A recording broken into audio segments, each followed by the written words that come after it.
Hello, I'm Magic Turtle 643, your source for Magical Turtles 643 days out of the year, and this is The Orange Show. I need to talk to you about a problem I have.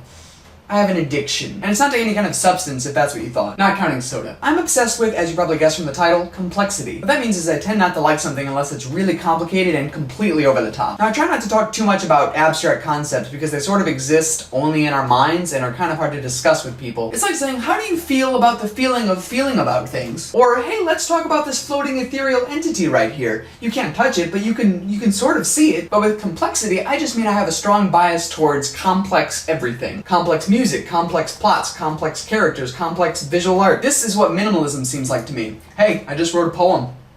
It's just a comma. If you don't get it, you're not smart. Or, hey, listen to this song I wrote.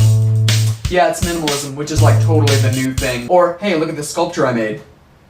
It's an elephant. I know minimalism can be awesome and everything. I mean, my wife wants to get a cat tattoo and we've been jotting down some simple designs for it. But as a rule, I tend to favor art and entertainment that goes the extra mile. I like music with an excessive amount of instruments and sections that don't repeat and lyrics that sound like 17th century literature. I like art with as much color and detail as you can cram onto one piece of paper.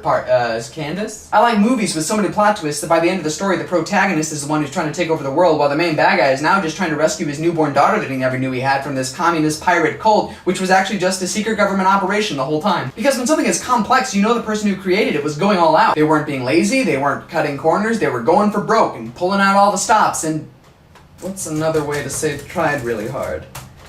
They went big and didn't go home. I know it's a stupid bias because all methods of making something are fair game, and it's good to just make something in general. It's better than making, like, nothing. I have created an orb of nothing. Maybe that's what that white ethereal entity was. And you can see the negative effects that the bias has had on me because I usually try way too hard to make something complex. On not one, but two occasions, I started a way overcomplicated battle scene that required so much time and detail that I stopped pretty much immediately because I'm like, this is gonna take forever. And here's a song I composed where I tried to cram in way too many instrument parts.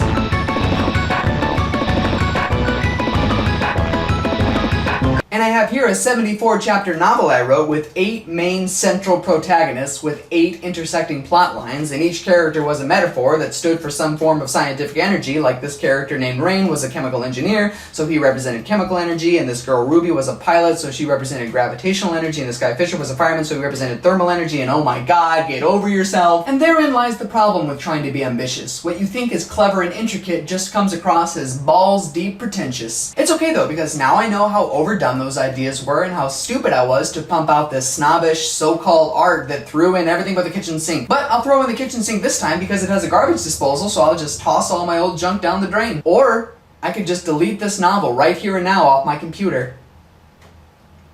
But I'm not going to do that because it's actually pretty good and so many novels nowadays are just too simplistic.